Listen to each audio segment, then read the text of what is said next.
Big day today. Just picked up the set of keys for my new office, my new studio. I'm not sure what to call it yet. It feels quite surreal, to be honest. When I was much younger, 15, 16, like 10, 11 years ago now, when I was watching people like Casey Neistat, Sawyer Hartman, Ben Brown, people like this who were kind of into the videos and the vlogs and that sort of stuff, and they were traveling the world and making cool videos and just kind of what felt like to me living life on their terms. They always had a space, they always had an area that they could come and create and be in a creative mindset. And when I thought about the future of the company and where we're going and where I want to go as a person as well, I always saw myself being in an office, having a studio, having a space of my own, and hopefully in the future filled with many more people that share the vision, share the passion, and ultimately want to share the mission of building a world-class video production company. This, to me, feels like a step up in seriousness, taking ourselves a bit more seriously, taking the company a bit more seriously, giving it its own space and feel and brand, essentially. I started the business in COVID, and obviously because of that, everybody got used to working from home. And then I'd kind of convinced myself over the past 5 years it is now, that I was kind of comfortable working from home and that I didn't need a creative space. But that's getting really fatiguing for me now. It's getting to a point where it's creating a lot of friction for me to actually come to work and not have a level of separation between my home life and then my work life as well. We travel a lot for work. Everything that we do on the production side means being out of the office. So you do have the argument of the fact that we're not going to be here half the time, and obviously as I get busier and the business grows and my time becomes more limited, that will only increase.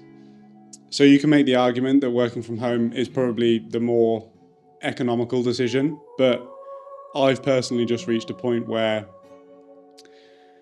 it just feels like I need a fresh change. I redid The Office at home 2 months ago, hoping that would kind of reignite a spark that I felt, kind of to have your desk set up and kind of have all the things in your office that make it feel enjoyable to work in. And it just didn't really change for me.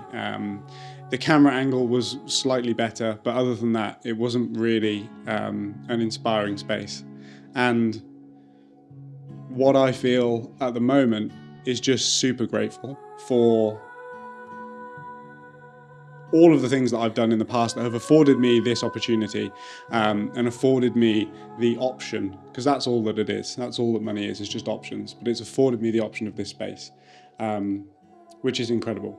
And I can't wait to be in this space, work in this space, build out and give it its own feel and give it its own flavour. As you can see, it's a really decent sized space. For a couple of people, but just for me working here most of the time, like there's so much room for activities, right? You know, it's incredible. It feels incredible. It hasn't quite sunk in that like this place is mine. Obviously, planning to show every change that I'm making. I also really want to dive into the financial side of this as well, break down the numbers, tell you what it costs on a monthly basis in terms of like bills and everything like that, because I think that something like that would have been really valuable for me as a person, kind of growing up and watching these types of videos and that sort of thing as well. So yeah, it feels surreal, but I haven't shown you the best part. Come with me. I've only got an 18mm lens, which is not the best, but you saw me come up these stairs at the start of the video, and hopefully you were tricked into believing that was the first floor, but that's actually the second floor of these offices. So we've got this huge space. God, I need to change that. Bring that down. You've got this huge space behind me, and then you've also got an even bigger space through here as well. Fantastic, incredible, right? Like, so grateful, feel so lucky. Outside area just there if I want to kind of go outside. Beautiful sunset happening as well, as you can see. That's gorgeous. So, a lot of plans for this space. My initial thinking is that this room in here is going to be fully gear storage, have charging walls and space for building out camera rigs and all of that sort of stuff. I'm so excited for this as a space. And I don't even know what to do with this big room just yet. Like, I have no idea what I'm going to do in here. But the possibilities are endless. We could put a studio here, we could do interview setups here, we can invite clients here. Like, there are so many different things that we can do, and it just feels amazing to have this much space. So that's everything. I'm gonna walk back up here, sign off this video. Obviously, follow along. Feel free to subscribe and hit like if you want to kind of follow the journey of building out this office space and me sinking a shit ton of money into this as well. But that is everything for this video. Signing off now. Take care.